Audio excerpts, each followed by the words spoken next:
Salut à tous. Nous sommes le mardi 17 février 2026 et notre cher ami, notre frère, le colonel Larry Wilkerson, est avec nous. Bienvenue, mon frère. Bonjour, c'est un vrai plaisir de te parler aujourd'hui, car nous savons que vient de se tenir le deuxième cycle de négociations entre l'Iran et les États-Unis, à Genève, sous la médiation des Omanais. Et voici ce qu'a déclaré Barak Raoul. Il a précisé qu'il venait d'Axios, comme vous le savez. Un haut responsable de la Maison-Blanche m'a dit que des progrès avaient été réalisés dans les discussions avec l'Iran, mais qu'il restait encore de nombreux détails à aborder.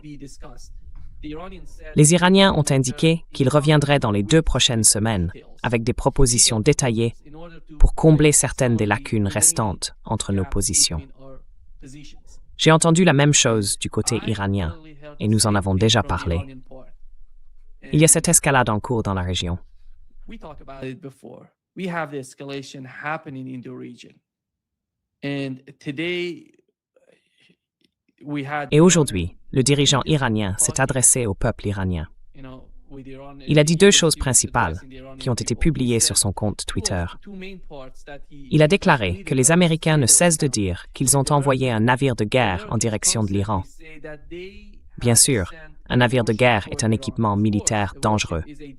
Cependant, plus dangereux encore que ce navire de guerre est l'arme capable de l'envoyer au fond de la mer. Il a également affirmé que le président américain prétend disposer de la force militaire la plus puissante du monde. La force militaire la plus puissante du monde peut parfois être frappée si durement qu'elle ne peut plus se relever. On voit bien le genre de jeu, vous savez, entre les 2 camps. Et Donald Trump, je ne sais pas si vous avez entendu cela, dans l'une de ses dernières vidéos, il parlait à nouveau de changement de régime en Iran. Voici ce qu'a dit Donald Trump.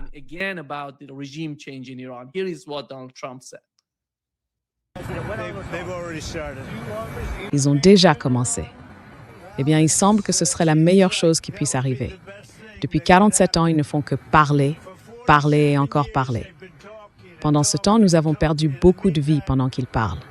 Des jambes arrachées, des bras arrachés, des visages défigurés. Cela dure depuis très longtemps. Alors voyons ce qui va se passer. En attendant, nous disposons d'une puissance considérable qui est arrivée et d'une puissance supplémentaire, comme vous le savez, avec d'autres porte-avions qui partent.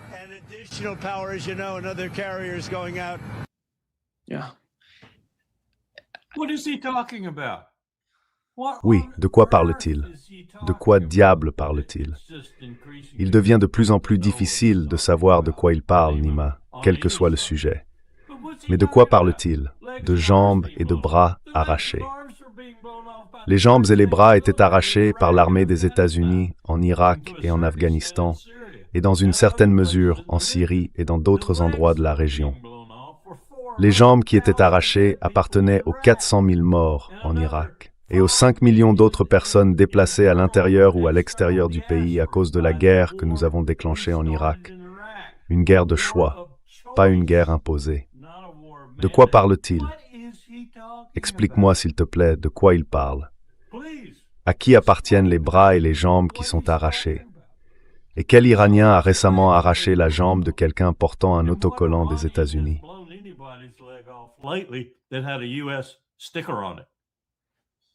Scuff propelling.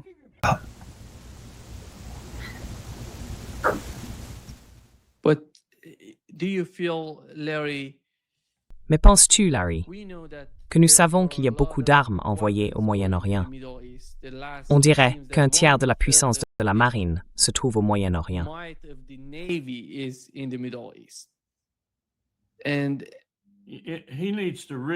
Il doit lire l'article qui vient de paraître dans la publication de l'Institut Kinsey, écrit par le général Leitch, qui dirige le Eisenhower Media Network, dont je fais partie. Il y est question du fait que les États-Unis sont un tigre de papier. C'est un homme qui a passé 35 ans dans l'armée, un homme qui est parti en tant que général 2 étoiles parce que le secrétaire à la Défense lui a dit quelque chose qui ne lui a pas plu. C'est un homme qui dit les choses telles qu'elles sont. Donald Trump doit lire cet article. Bien sûr, il ne le fera pas, mais cet article a parfaitement raison sur la faiblesse réelle de notre pays. Oh oui, nous pouvons envoyer des forces spéciales et faire voler des F-35 au-dessus d'un pays comme le Venezuela, ou menacer Cuba ou le Groenland.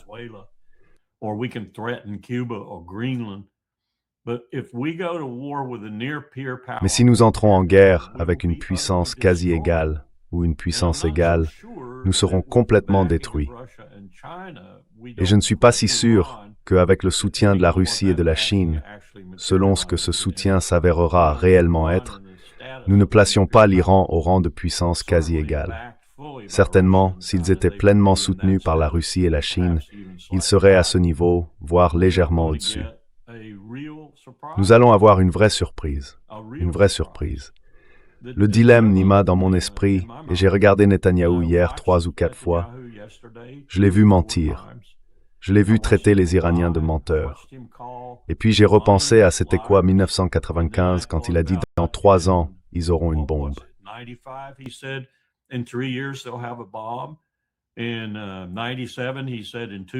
En 1997, il a dit que dans 2 ans, ils auraient une bombe. Puis il a écrit un livre et a affirmé que dans 7 ans, ils auraient une bombe. Le livre est sorti en 2002, je crois. Je me trompe peut-être un peu sur certains détails, mais je ne suis pas très loin de la vérité. Le livre est sorti, et quelques années plus tard, il a dit qu'ils allaient avoir une bombe d'un moment à l'autre. Puis quelques années après, il y a eu une pause, parce qu'il devait nous convaincre d'intervenir en Irak. L'Irak allait être, une terrible, terrible menace. Ils avaient des armes de destruction massive. Nous sommes allés en Irak, nous n'avons trouvé aucune arme de destruction massive. Puis il a repris le même thème, l'Iran aura une bombe d'ici 1 an ou 2.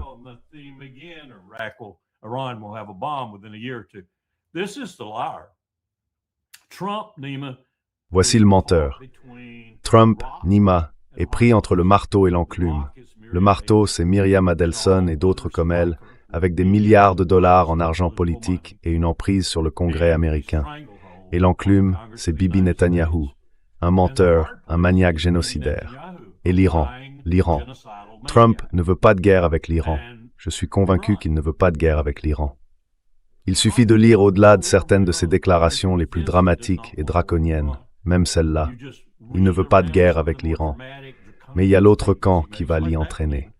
Parce que, comme l'a dit Netanyahou, as-tu vu cette interview où il regarde sans cesse vers la droite, comme si quelqu'un lui tenait des cartons de texte?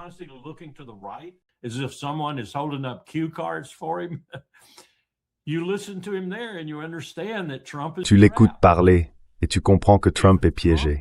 Si Trump ne prend pas l'initiative, s'il se contente d'envoyer des troupes là-bas sans déclencher le conflit, c'est Bibi qui le fera. Et alors Trump devra intervenir, parce que le camp dur, Myriam et les autres, vont le pousser à le faire. Donc je n'aimerais pas être Donald Trump en ce moment. Il s'est mis dans cette situation et il l'a rendue encore plus précaire en commençant à déployer des forces. Je me souviens qu'un jour, Colin Powell avait dit que si tu déploies des troupes sans les utiliser, tu ferais mieux d'avoir une très bonne raison, parce que cela te fait paraître plus faible que tout le reste.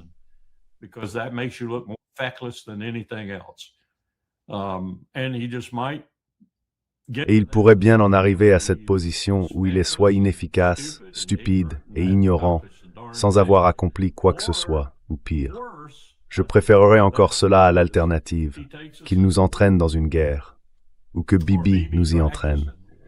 Je pense que ce sera probablement ce dernier cas. Je pense que Bibi le fera.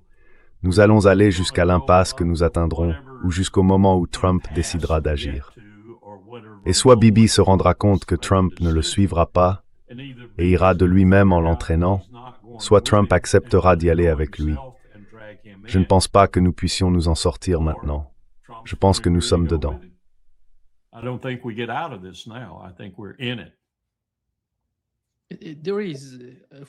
Il se passe évidemment quelque chose avec Bibi Netanyahou. C'est tellement étrange. La vidéo, cet extrait dont tu as parlé, je vais te la passer, parce que c'est vraiment bizarre quand on regarde sa façon de parler. Voici la vidéo.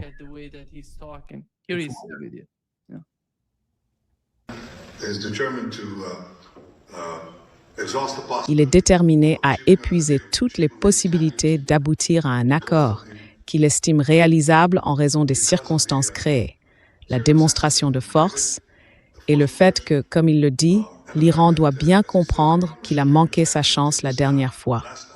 Et il pense qu'il y a une forte probabilité qu'il ne la manque pas cette fois-ci. Je ne vous cacherai pas que j'ai exprimé mon scepticisme quant à tout accord avec l'Iran, car, franchement, l'Iran n'est fiable que sur un point. Ils mentent et ils trichent. J'ai dit que si un accord devait être conclu, il devrait comporter plusieurs éléments. Des éléments que nous jugeons importants, non seulement pour la sécurité d'Israël, mais aussi pour la sécurité du monde, des États-Unis, de la région, du monde.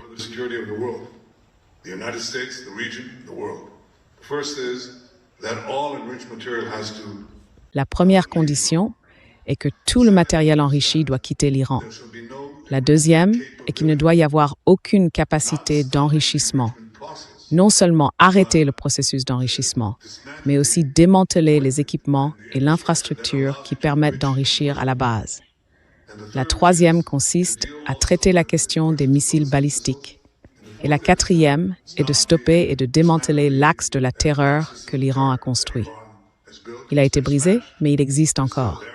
Il faut donc de véritables inspections, des inspections substantielles, sans délai préalable, mais des inspections efficaces pour tout ce qui précède.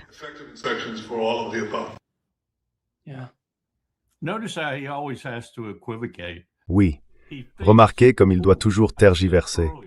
Il pense « Oh, j'ai dit plus tôt ». Quand déjà? J'ai dit que nous avions détruit l'axe de la résistance, complètement anéanti. Oh, maintenant je dis qu'il est toujours là. Regardez derrière le rideau. Y a-t-il de la magie là-bas? Que dois-je dire maintenant? Il devait lire des fiches. C'est la seule explication que je vois. Prestation bizarre, prestation bizarre. Et l'idée même qu'il ose traiter les Perses de menteurs. Non pas qu'ils aient toujours dit la vérité, je ne veux pas insinuer cela. Aucun État ne le fait. Mais venant de sa bouche, c'est le plus grand menteur de la planète. Il y a eu tant de mensonges qui sont sortis de la bouche de cet homme que je ne pourrais pas les compter, même avec une semaine, un crayon et du papier à l'infini. C'est le plus grand menteur de la planète.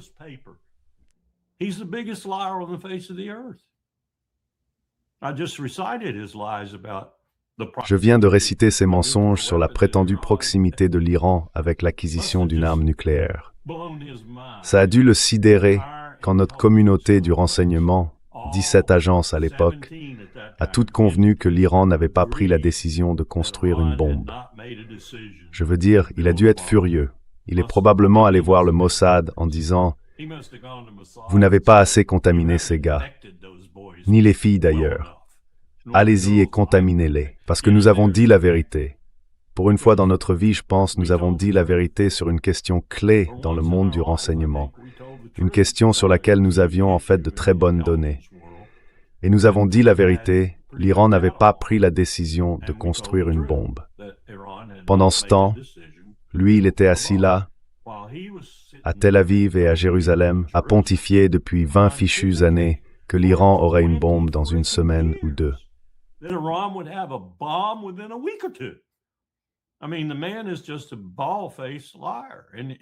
Je veux dire, cet homme est tout simplement un menteur éhonté. Il dira n'importe quoi pour créer l'élan nécessaire aux décisions qu'il souhaite. Dans ce cas, il précipite le monde vers un conflit avec l'Iran qui sera, je pense, très différent de ce qu'il imagine et certainement de ce que Donald Trump imagine. Et probablement, je ne peux pas l'affirmer sans réserve, mais du moins pour une partie de l'armée, surtout la hiérarchie, il pense que tout ira bien.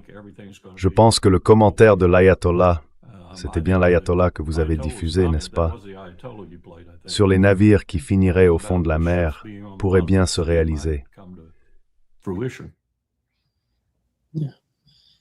Larry, Netanyahou met Donald Trump dans une position où il n'a pas d'autre issue que d'entrer en guerre avec l'Iran, car les conditions qu'il impose sont telles qu'aucun gouvernement iranien, quel qu'il soit, n'accepterait cela. Eh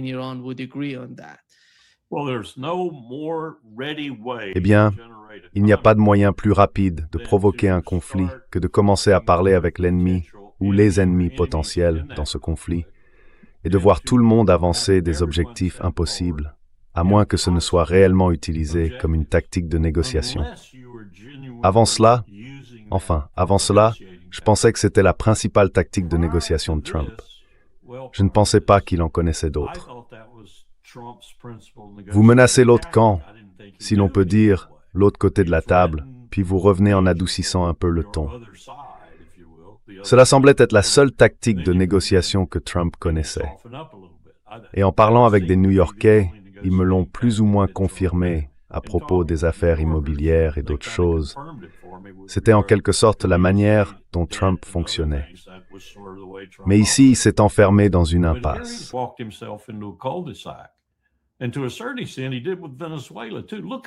Et dans une certaine mesure, il a fait la même chose avec le Venezuela. Regardez ce qui s'y passe en ce moment. Nous n'avons aucun contrôle sur eux. Et pourtant, nous avons un secrétaire d'État qui prononce un discours affirmant que nous avons un contrôle total sur eux.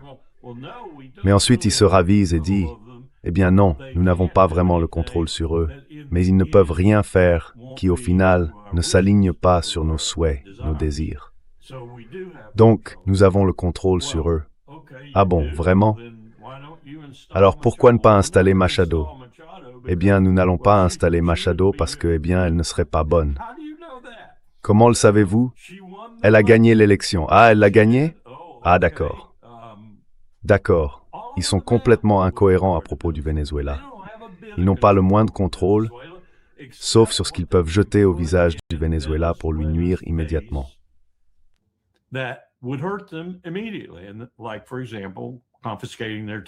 Par exemple, confisquer leurs pétroliers lorsqu'ils essayent d'exporter du pétrole ou quelque chose de ce genre. Mais en ce qui concerne le contrôle de l'État du Venezuela, c'est absurde. Ils ne l'ont pas. Et il a reculé sur son affaire, cette histoire avec le Groenland, Dieu merci. Que va-t-il faire ici, dans ce cas où il s'est lui-même enfermé dans l'impasse que je viens de décrire? Je ne vois pas comment il peut s'en sortir. Il est pris entre les oligarques, le lobby juif, tous ceux qui, vous savez, diraient qu'il le pousserait à quitter la présidence. Il le ferait. S'il faisait quelque chose qu'il ne voulait pas, quelque chose que Netanyahou ne voulait pas, en ce qui concerne cette cible principale de Bibi, l'Iran, il soutiendrait probablement la destitution.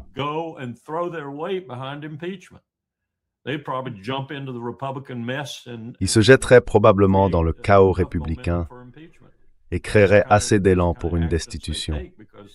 C'est le genre d'action qu'ils entreprennent parce qu'ils pensent qu'ils nous possèdent. Surtout Bibi. Bibi pense qu'il nous possède.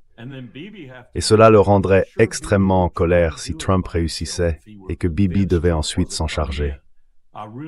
Je ne suis pas sûr que Bibi essaierait de le faire seul s'il était convaincu que Trump ne reviendrait pas. Je ne suis vraiment pas convaincu qu'il soit aussi stupide. Mais je ne pense pas que nous en arriverons là. Je pense qu'il sait que Trump va revenir, parce qu'il connaît le contrôle qu'il exerce sur Donald Trump. Il peut montrer de la colère, du mécontentement, paraître désorienté lors d'une conférence de presse, mais au fond, je pense qu'il croit qu'il possède Donald Trump. Point final. Oui, et je ne suis pas sûr qu'il ait tort. Ouais, Larry, je ne sais pas si tu as entendu. Lindsey Graham parlait du fait que les guerres du futur sont en train d'être planifiées ici, en Israël. Voici l'extrait. C'est un peu effrayant la façon dont il en parle et à quel point il est détendu à ce sujet. Au moins n'est pas Yves. Du moins, il semble pas l'être. Ouais.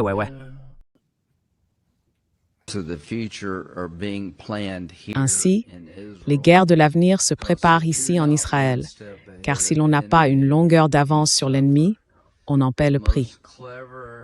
Les forces armées les plus intelligentes et les plus créatives de la planète se trouvent ici en Israël, parce qu'elles n'ont pas le choix si elles veulent survivre. Ce que nous constatons, c'est qu'Israël progresse sur la voie de nouvelles armes bien au-delà de nous. Et il serait souhaitable que nous disposions d'un processus nous permettant d'être partenaires.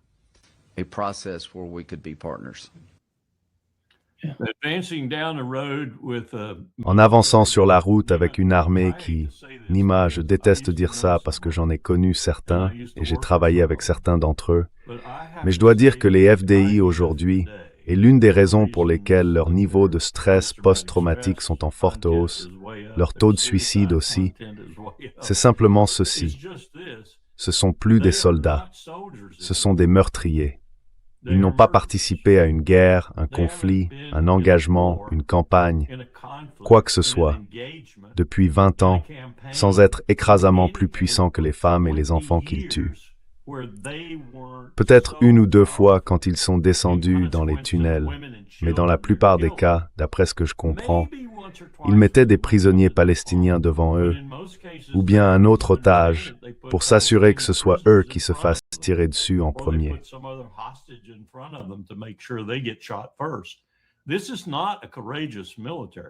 Ce n'est pas une armée courageuse.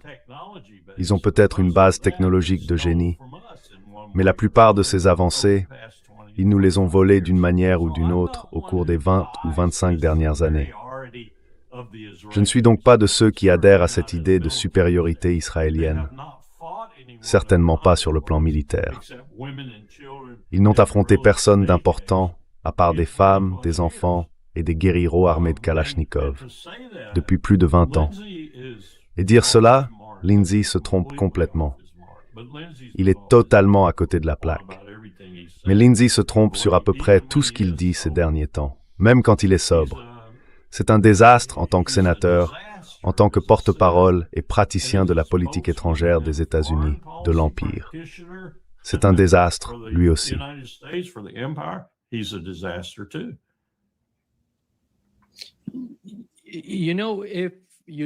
Tu sais, si tu regardes l'Asie de l'Ouest, au Moyen-Orient, tu vois qu'Israël essaie de présenter comme le pire ennemi. Ils disent que le pire ennemi d'Israël, c'est l'Iran. Mais quand tu es en Iran, personne ne parle de la puissance d'Israël, ni ne dit « ayons peur d'Israël ». Personne. Ils ne parlent pas tant que ça de la puissance ou de la force militaire israélienne. Et je me demandais, chaque fois que tu regardes les médias en Israël, tout tourne autour de l'Iran. L'Iran fait ceci, missiles, programme nucléaire. Ils ont des armes nucléaires en Israël, mais personne n'en parle en Iran.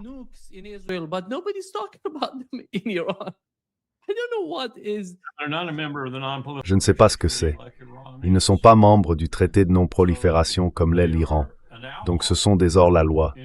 En droit international, ce sont des hors-la-loi, et de grands en ce qui concerne le génocide. Et Netanyahou est un criminel de guerre recherché. Franchement, on ne pourrait pas inventer ça. L'Empire est le facilitateur. Il ne fait aucun doute qu'Israël n'aurait pas pu faire la plupart de ce qu'il a fait au cours des 15 à 20 dernières années. On pourrait même remonter jusqu'en 1948, sans l'Empire, sans les États-Unis à ses côtés. Donc nous sommes le facilitateur.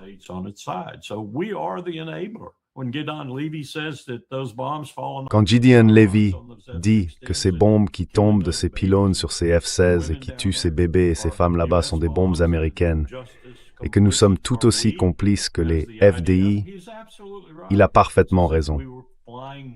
C'est comme si nous volions en formation avec eux. Et Lindsey Graham volerait volontiers à leur côté, tant qu'ils se trouvent dans leur situation habituelle, presque incapables d'être abattus de l'autre côté de la frontière, n'attaquant rien de valeur et fonçant tête baissée pour tuer des hommes, des femmes et des enfants. C'est là que Lindsey serait avec eux. Si c'était une véritable lutte, un vrai combat, Lindsey prendrait la fuite. Lindsey est un lâche sans courage.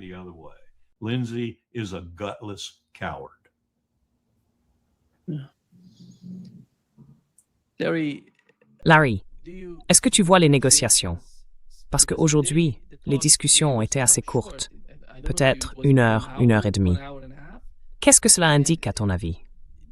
Est-ce que cela veut dire que les deux parties sont sérieuses ou pas vraiment? Parce que, comme je l'ai dit, Barak Ravid a mentionné quelque chose de positif. Et ce que j'ai entendu du ministre iranien des Affaires étrangères allait dans le même sens. Il a dit qu'ils allaient rédiger les détails à discuter lors du prochain cycle de négociations. Comment perçois-tu l'atmosphère générale des discussions?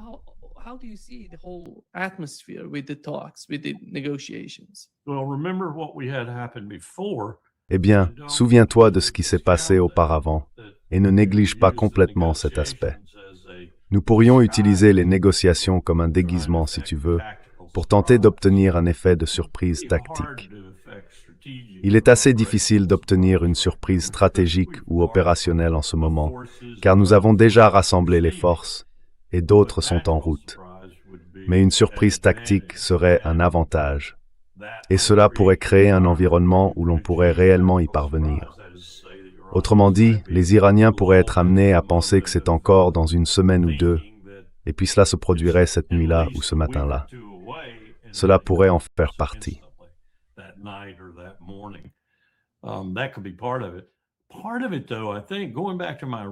En partie, cependant, pour revenir à mes commentaires initiaux, Nima, je ne pense pas que Trump veuille cette guerre. Je pense qu'il fait tout ce qu'il peut pour la repousser. Maintenant, si c'est une sorte de subterfuge pour lancer une attaque instantanée et obtenir un effet de surprise tactique, je serai le premier à admettre que je me suis trompé. Mais je ne pense pas qu'il la veuille. Et tant que la situation s'éternise, pour ainsi dire, il y a une possibilité d'y échapper. C'est ainsi que Trump réfléchit, à mon avis. Il y a aussi la possibilité que Bibi Netanyahou fasse une crise cardiaque et meure. Enfin, peu importe. Mais je ne pense pas qu'il veuille cette guerre. Je ne crois vraiment pas qu'il la veuille.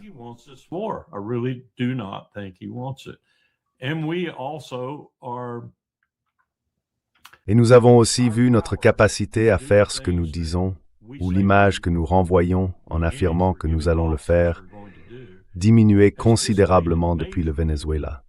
Et je parle là aussi bien de la puissance navale et aérienne que derrière cela du nombre et du type de munitions dont nous disposons.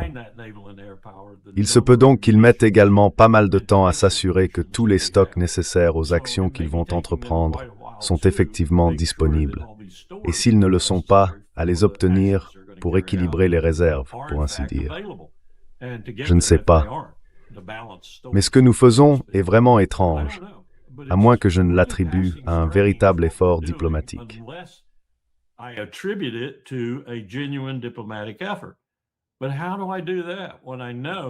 Mais comment faire cela alors que je sais que Netanyahou ne laissera pas Trump réussir sur le plan diplomatique?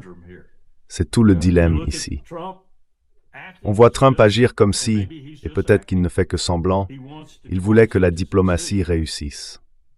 On voit le processus se dérouler, aussi esquissé ou abrégé soit-il, comme vous l'avez indiqué, et pourtant on sait qu'il ne peut pas échapper au piège que Bibi lui a tendu, ainsi qu'à celui de ses alliés ici, aux États-Unis. Je ne sais pas. Je ne sais pas où nous allons, vraiment pas, sauf que je sais que nous courons à la catastrophe si nous déclenchons cette guerre.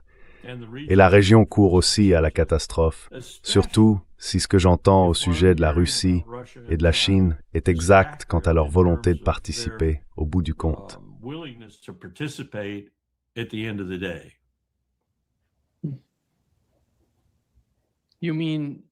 Tu veux dire que la participation consiste à aider en envoyant des armes à l'Iran ou à participer physiquement?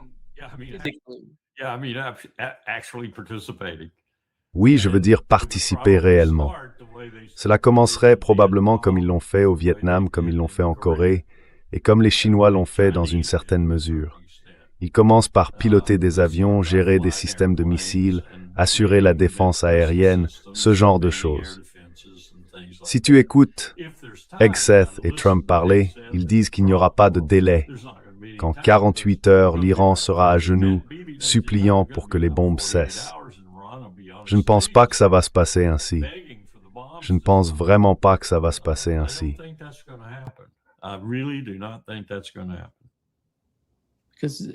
Parce que j'ai entendu certaines rumeurs, peut-être qu'elles sont vraies, selon lesquelles les États-Unis voudraient contrôler le pétrole iranien destiné à la Chine.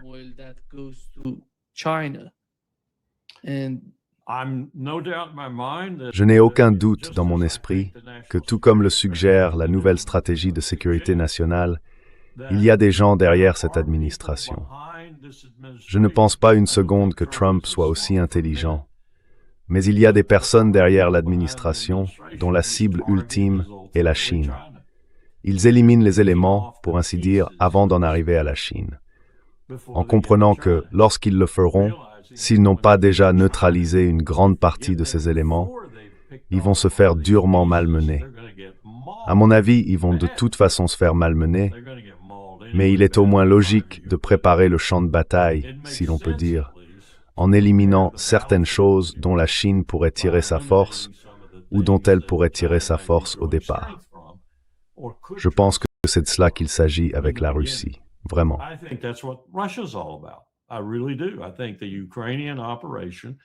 Je pense que l'opération ukrainienne du côté des États-Unis, je ne sais pas si l'OTAN est complice de tout cela.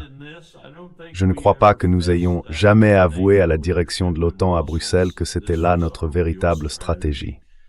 Maintenant, à titre individuel, il y a peut-être eu quelques échanges d'officier à officier, disant que tout cela concernait en réalité la Chine. Il faut d'abord s'occuper de la Russie avant de pouvoir s'attaquer à la Chine. Par conséquent, nous laisserons les Ukrainiens le faire pour nous.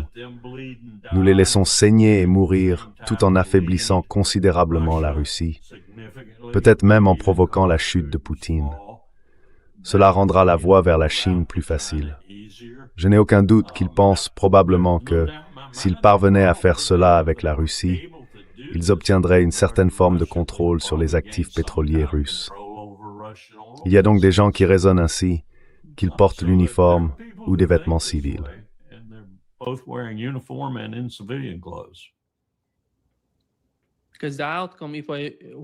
que le résultat, si je devais mentionner l'un des principaux objectifs de l'administration Trump jusqu'à présent, ce sont en quelque sorte leurs attaques contre l'énergie provenant de la Russie, du Venezuela et maintenant de l'Iran. Ils essayent d'une manière ou d'une autre de contrôler l'ensemble du marché de l'énergie.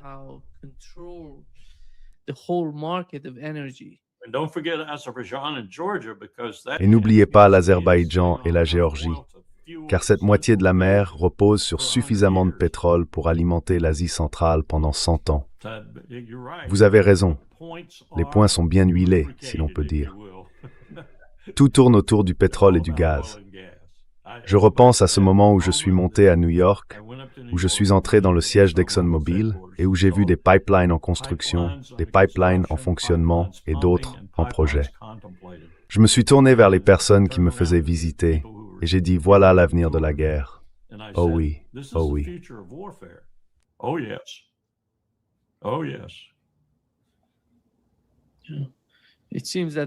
Il semble que la Russie ait décidé d'envoyer son armée pour soutenir ses pétroliers, vous savez. Et la Russie est...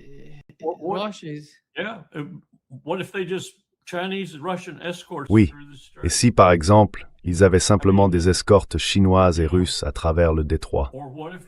Je veux dire, tu vois, ou si on inversait la situation et qu'ils disaient « escorte sino-russe uniquement pour les navires se rendant chez nos partenaires » et qu'ils faisaient la même chose dans le Bab el-Mandeb. Est-ce qu'on risquerait une confrontation mondiale à cause de ça? Est-ce qu'on enverrait nos sous-marins nucléaires là-bas pour commencer à torpiller les navires chinois et russes? On déclencherait une guerre mondiale, sans aucun doute. On déclencherait une guerre mondiale. Et cela aurait toutes sortes d'implications nucléaires. Donc on ne se rend pas compte de ce qu'on est en train de provoquer. On ne réalise pas dans quelle marmite on remue. Ou peut-être que si.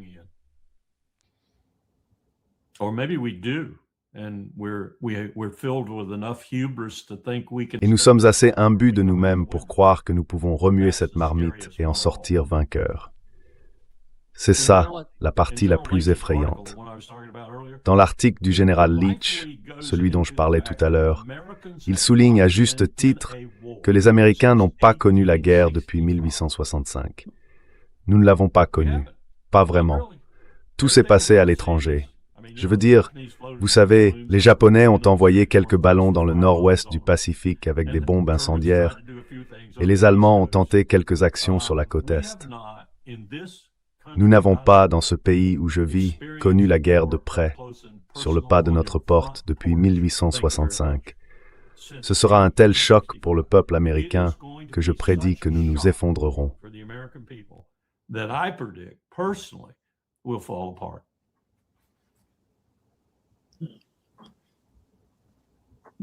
But if they, Larry, what amazes Larry, me is ce qui m'étonne, c'est que Donald Trump lui-même, avant d'être élu aux États-Unis, avait deux points clés dans presque toutes ses interviews. Dans la plupart des entretiens qu'il a donnés à des podcasteurs influents, il disait « Pourquoi devons-nous considérer la Russie et l'Iran comme nos ennemis ?» Je pense qu'une fois élu, quelqu'un lui a dit « Nous pouvons gérer ces deux pays. Nous pouvons leur mettre beaucoup de pression, peut-être même provoquer un changement de régime. » Parce qu'il est parti de là. Et regarde ce qui s'est passé. Ils ont même essayé de tuer Vladimir Poutine. Ce ne sont pas des choses simples à ignorer. Ils ont essayé de provoquer un changement de régime en Iran. Ils ont tout tenté jusqu'à présent. They have tried everything so far. Except the big one. They haven't tried the big one. Sauf la grande. That's what we're looking at. Ils n'ont pas essayé la grande. Et c'est ce que nous regardons, la grande.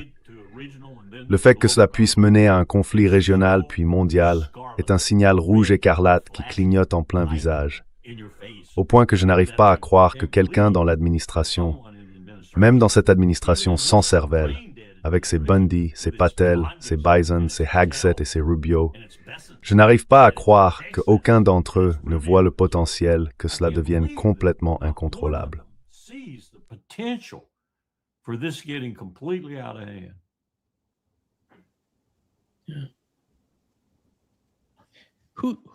Ouais. Quel est le membre préféré de l'administration Trump pour Netanyahou? C'est Rubio. Parce que je veux savoir, je ne vois pas le vice-président des États-Unis en faire partie.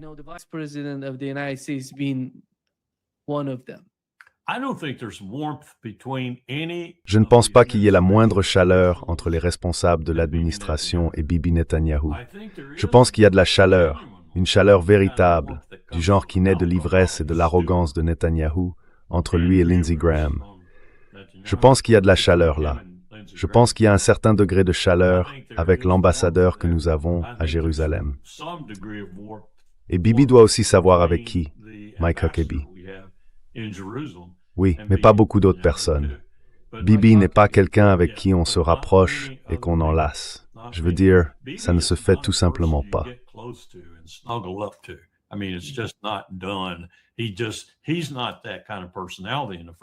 Ce n'est pas du tout ce genre de personnalité pour commencer.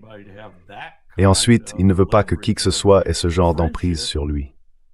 L'amitié, sans même parler de l'amour, serait une emprise. Bibi ne pratique l'emprise que sur les autres.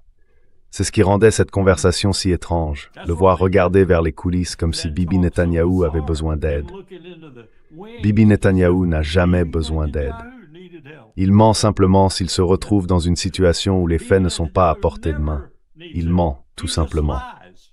Un peu comme Trump, mais ses mensonges à lui sont plus calculés, plus maléfiques. Les mensonges de Trump, eux, sont juste désordonnés, dans tous les sens. Trump's lies are just helter-skelter all over the place. Yeah. Oui, avec Trump, ça sort simplement de sa bouche sans qu'il réfléchisse. Franchement, je ne pense même pas qu'il sache qu'il ment parfois. Nous sommes la plus grande armée de la planète. Nous avons, oh mon Dieu, une accessibilité incroyable. C'est incroyable. C'est tellement mieux que lorsque Biden était au pouvoir que je ne comprends pas pourquoi un Américain n'irait pas acheter tout ce qu'il peut aujourd'hui. Vous savez, ça c'est Trump. Mes tarifs ont tout fait. Mes tarifs ont tout fait.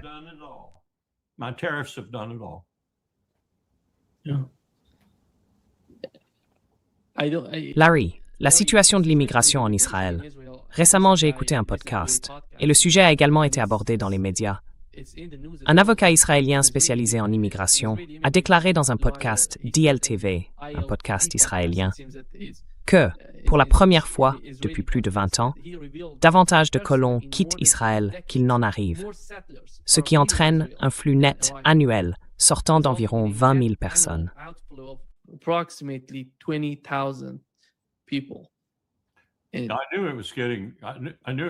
Je savais que la situation devenait assez sombre. Je savais qu'il avait probablement fait des avances à genoux à Poutine.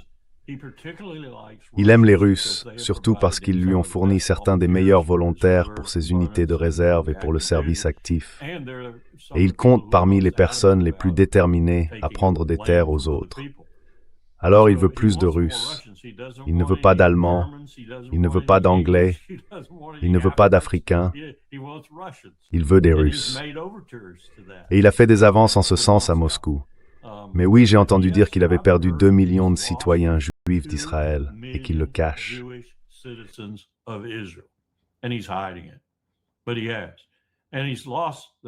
Mais c'est le cas. Et il a perdu les 500 000 derniers, à peu près, avec seulement des restrictions draconiennes sur leur départ. Alors, comment s'en sortent-ils? Eh bien, ce sont surtout des gens ayant des compétences, du talent et de l'argent qui partent. C'est mon hypothèse, c'est ce qui se passe. Je n'en ai pas la certitude, mais je suppose que c'est ce qui se passe. Ils ont assez d'argent. Vous savez, je vous ai parlé de la vieille grand-mère en Tchécoslovaquie qui disait « Gardez toujours assez d'or pour les gardes-frontières ». Eh bien, les Israéliens ont gardé un peu d'or pour les gardes-frontières et ils s'en vont. Leur population diminue. Il n'y a aucun doute là-dessus.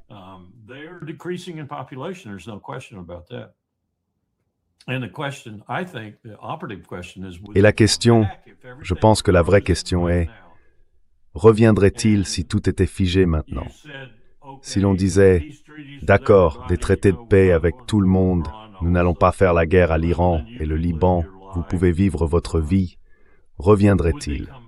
Je ne le pense pas, car il ne serait pas convaincu qu'avec la direction israélienne actuelle, qui semble bien installée pour un moment, les choses changeraient vraiment.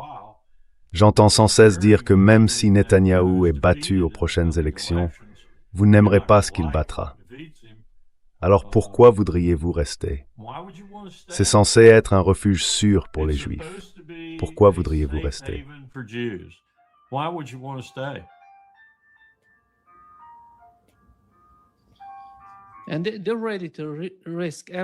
Et ils sont prêts à tout risquer, Larry.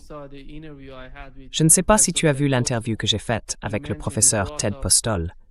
Il a mentionné que la précision des missiles iraniens pendant la guerre de 12 jours était d'environ 1000 mètres, soit à peu près 1 kilomètre. Mais si cette précision s'améliore, eh bien, nous savons que les Iraniens ont commencé avec ces vieux missiles, puis qu'ils en ont développé de plus précis. Il nous a montré une photo et a dit que si la précision passait à 500 mètres, cela détruirait Tel Aviv. Cela détruirait tout Israël.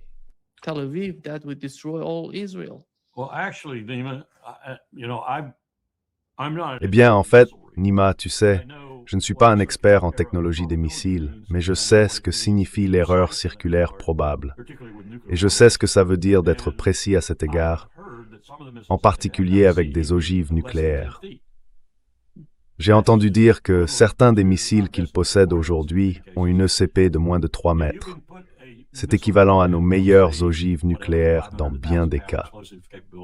Si tu peux placer une ogive de missile de, disons, 250 ou 500 kilos d'explosifs, quelle que soit sa puissance, à moins de 3 mètres de ton point visé, c'est une performance incroyable. Et si ton ogive est suffisamment puissante, une détonation à cette ECP va détruire la cible en causant des dégâts massifs.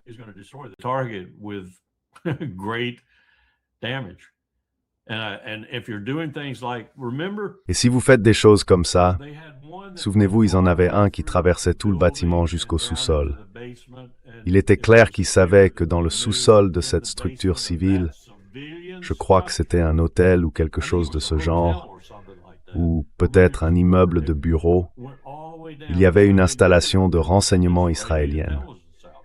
Et s'ils sont capables de faire ce genre de choses, placer un missile sur un bâtiment précis sous lequel se trouve une installation militaire israélienne très importante, où ne peuvent-ils pas placer un missile? Surtout quand on considère à quel point Israël est petit, à quel point la zone où ils attaquent est restreinte, et combien de missiles, d'après ce que j'entends, ils possèdent. Vous n'avez pas besoin d'une précision extraordinaire si vous en avez 10 pour chaque cible.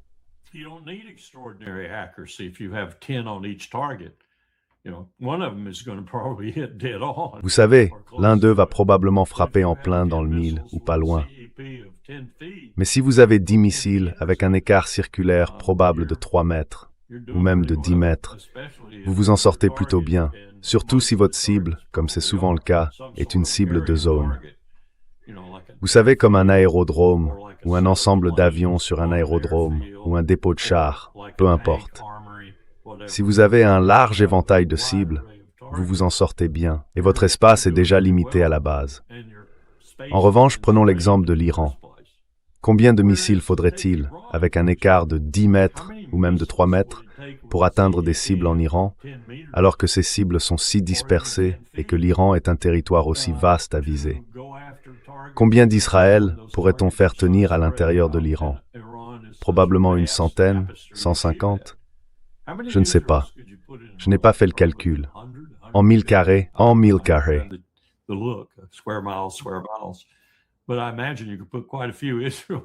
Mais j'imagine qu'on pourrait faire tenir pas mal d'Israël à l'intérieur de l'Iran. L'Iran est un pays immense, vraiment. Et il y a aussi le problème des montagnes, et celui d'obtenir la bonne télémétrie avec les montagnes, les hauteurs et tout le reste, surtout avec les missiles de croisière.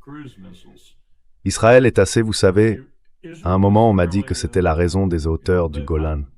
En regardant les choses depuis les hauteurs du Golan, en se tenant en Israël, on peut comprendre pourquoi Israël s'inquiétait que ce territoire soit tenu par une force ennemie, car il domine complètement Israël à cet endroit.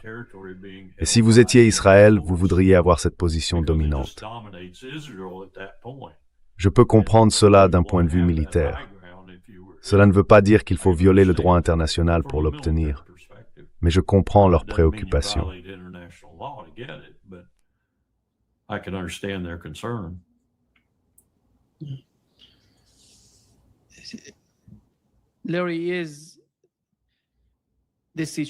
Larry, cette situation, avant la guerre de 12 jours, le sentiment dans les États arabes, à mon avis, était différent de ce qu'il est aujourd'hui, à cause de l'attaque contre Doha et de ce qui s'est passé ensuite avec l'attaque contre l'Iran.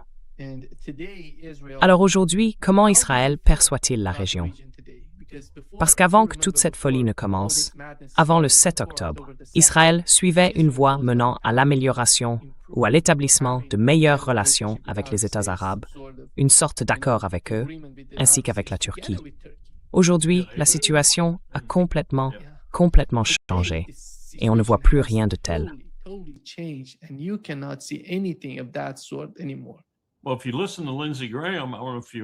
Eh bien, si vous écoutez Lindsey Graham, je ne sais pas si vous avez entendu les remarques qu'il a faites à propos de MBZ, par exemple, et à quel point il le considérait comme un allié formidable, et comment cette guerre avec l'Iran, si elle éclate, serait accueillie avec jubilation par MBZ.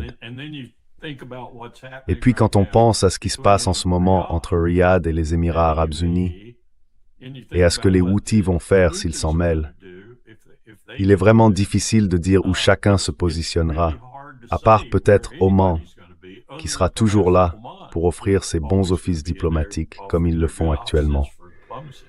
Oman est probablement le seul pays de la région dont on peut prévoir la direction à tout moment, car il s'orientera toujours vers la diplomatie et la paix. Mais les autres pays, pas du tout dans ce sens-là.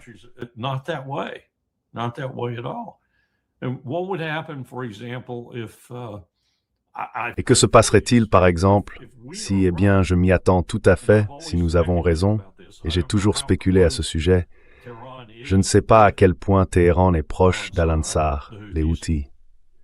Mais j'ai toujours pensé qu'il s'agissait probablement d'une relation de convenance, pas d'une fraternité de sang. Pourtant, si l'Iran entretient avec eux des liens qui lui permettent de les influencer positivement dans le sens de ses intérêts, si cette guerre éclate, je verrai bien les Houthis fermer le Bab el-Mandeb. Oui, retournez là-bas et assurez-vous qu'aucun porte-avions américain ne passe. Et au fait, voici quelques missiles de la Russie et de la Chine pour vous aider. Cela pourrait vraiment se propager. Cela pourrait se propager et affecter gravement l'économie mondiale et l'Empire de manière significative. Il y a plus de fer au feu, je pense, que Lindsey Graham ne l'imagine. Son éloge d'MBZ était écœurant. on MBZ was sickening. MBZ est malade, tu le sais. Je crois pas qu'il le soit. I heard J'ai entendu parler de ça, mais je suis pas sûr. for sure. But Il est malade. Oui, il est gravement malade. Et je ne sais pas quelle serait la politique des Émirats arabes unis sous la prochaine direction, car ce genre de proximité avec Israël est, vous savez, l'un des principaux objectifs, l'un des principaux résultats du leadership de MBZ.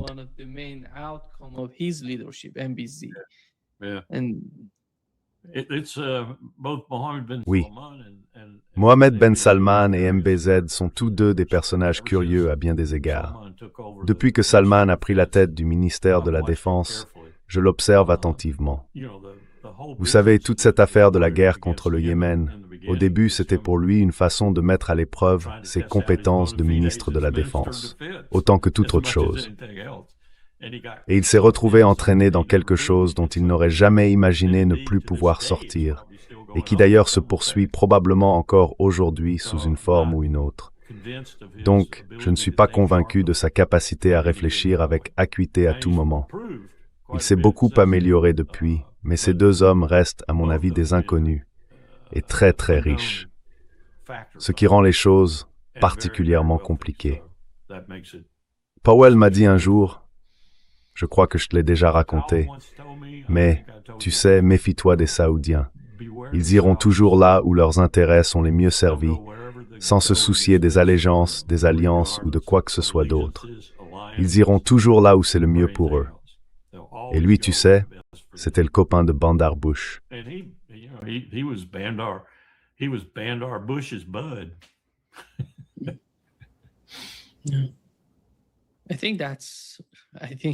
Je pense que le résultat de ce qu'il a dit est juste. Il a totalement raison. Ça a du sens pour moi, parce que regardez ce qu'est l'Arabie saoudite aujourd'hui. Ils vendent leur pétrole à la Chine en yuan, parce qu'ils savent comment le monde est en train de changer. Yes. You can't blame Oui. a state like that. On ne peut pas blâmer un État comme celui-là, compte tenu de sa position, de l'argent dont il dispose et du fait qu'il repose sur une population aussi agitée. Et avec les... Comment veux-tu les appeler, les Wahhabites? Peu importe. Je veux dire, je n'ai aucun doute qu'ils ont produit Ben Laden pour une raison. Et je n'ai aucun doute non plus que certains membres de la famille royale savaient que le 11 septembre allait se produire et n'ont rien fait pour l'empêcher. Peut-être même qu'ils y ont aidé ou contribué. Je ne dis pas que toute la famille royale était impliquée. Je n'irai jamais jusque-là. Mais certains savaient parfaitement ce qui se passait.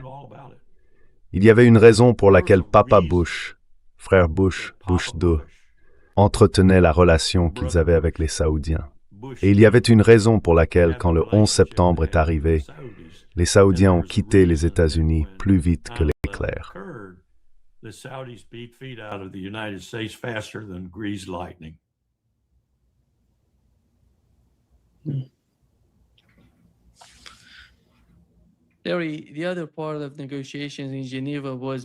L'autre partie des négociations à Genève portait, et porte toujours, sur les discussions entre les États-Unis et la Russie concernant la situation en Ukraine.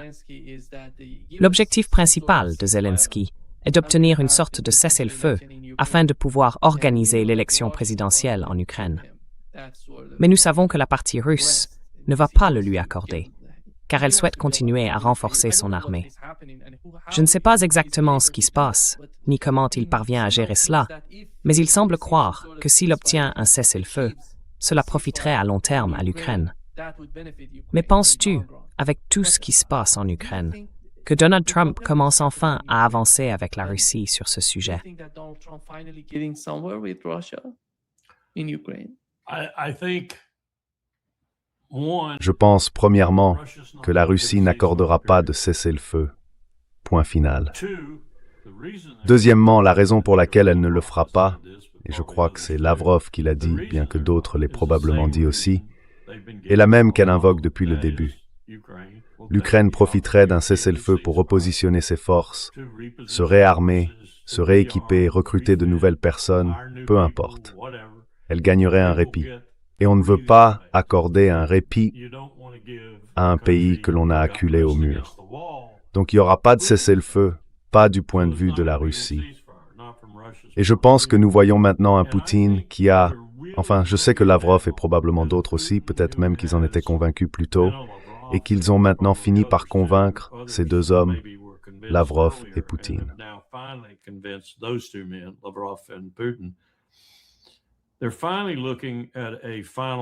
Ils envisagent enfin une solution finale.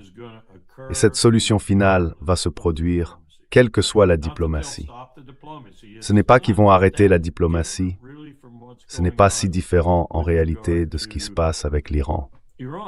C'est ce genre de jeu de kabuki maintenant, je pense, parce que la Russie va rester dans les négociations simplement parce qu'ils sont des acteurs rationnels et prudents et qu'ils ne veulent pas paraître trop mauvais. En même temps, si quelque chose tournait en leur faveur, peut-être qu'ils s'y accrocheraient. Mais ils n'y croient pas.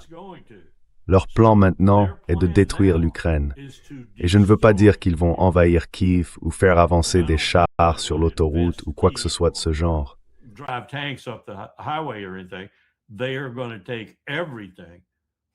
Ils vont s'emparer de tout ce qui est, de leur point de vue, même vaguement défendable, tout ce qui est lié à la citoyenneté russe, et ainsi de suite.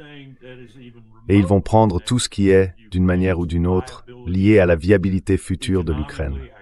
Sur le plan économique, agricole, peu importe.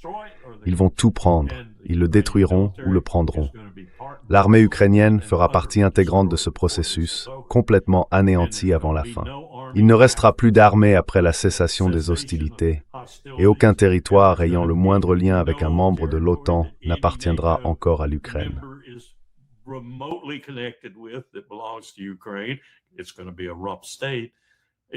Ça va être un État difficile. Ce sera terminé, et ce sera terminé entièrement en faveur de la Russie, sauf qu'ils auraient préféré accomplir ce qu'ils ont fait sans autant de pertes. C'est là où nous en sommes maintenant, je pense. Nous ne sommes pas à un stade où il pourrait y avoir une quelconque paix. Et il faudra une refonte complète de l'Europe et de l'Union européenne, qui toutes deux s'effondrent si vite que j'ai du mal à croire que cela se passe ainsi. L'Union européenne s'est désintégrée. On peut en voir les signes dans ce qu'ils font. Ils essayent de s'agrandir.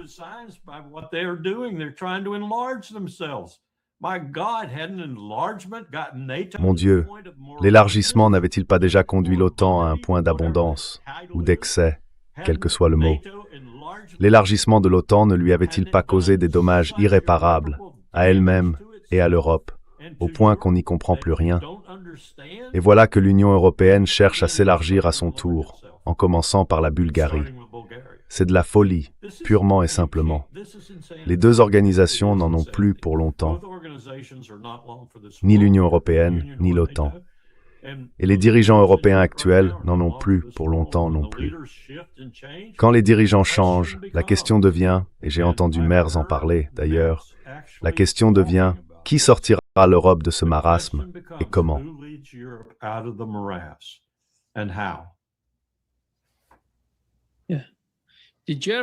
L'Allemagne va tellement mal en ce moment qu'ils veulent ramener Angela Merkel en Prusse.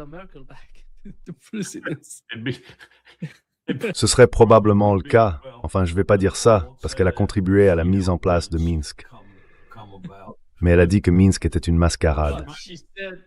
Elle a peut-être fait des erreurs, mais elle n'a rien fait pour l'empêcher.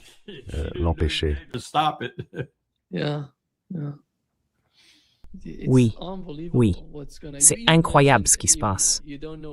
Tu as dit que tu ne savais pas si l'Europe était consciente, tu sais, de tout le jeu contre la Chine. Mais on dirait qu'ils sont tellement satisfaits de leur vie et de leur haine envers la Russie qu'ils se moquent de tout le reste.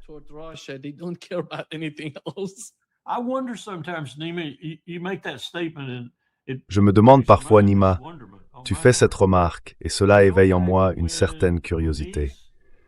Je repense à l'époque où Moniz, Kerry et Obama, dans une certaine mesure, ainsi que leurs homologues du côté iranien et du côté russe, chinois et européen, négociaient tous le JCPOA et le comité qu'ils avaient formé. Même les Iraniens et les Américains, qui étaient l'homologue de Moniz, je ne m'en souviens plus.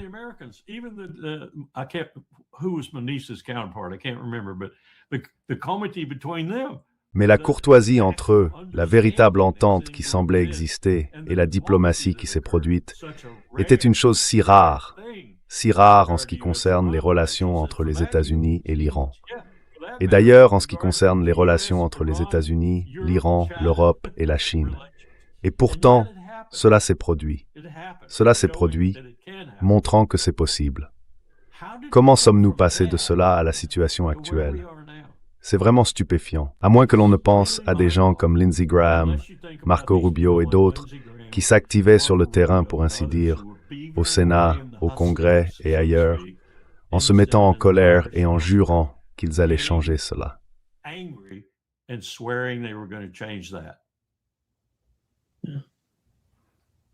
Elle avait coup d'argent Brace Timber pour le faire.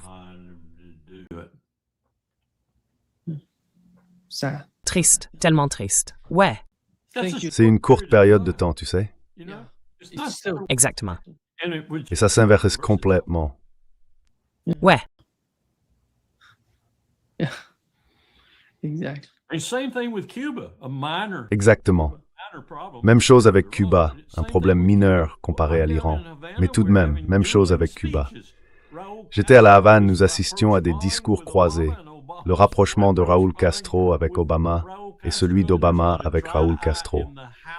Et il n'y avait pas un œil sec dans la salle, cubain ou américain. Nous étions tous à cette conférence. Il n'y avait pas un œil sec parce que nous pensions que 50 ans d'une politique américaine totalement stupide étaient en train de changer. Et c'était le cas pendant un moment. Puis les républicains sont arrivés.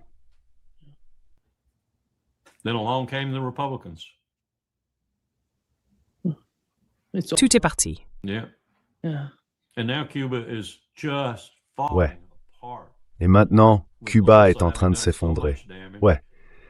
Avec Maduro qui a causé tant de dégâts, plus de pétrole qui arrive, tout s'écroule. Et tu sais ce qu'on vient de faire?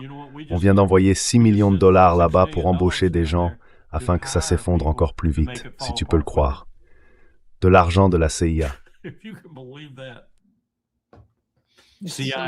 CIA money. So Tellement triste, tellement triste, ouais. Yeah. Oui, merci. thank you. Good to talk to Thank you. you. Content de te parler. Merci, Larry. Super discussion, c'était vraiment génial de te parler. À bientôt, Larry. See you soon, Larry. Ouais, prends soin de toi. Friday. Vendredi. Ouais, vendredi. Vendredi avec mon ami Larry. Oui, exactement. Exactly. À bientôt. À bientôt. Au revoir.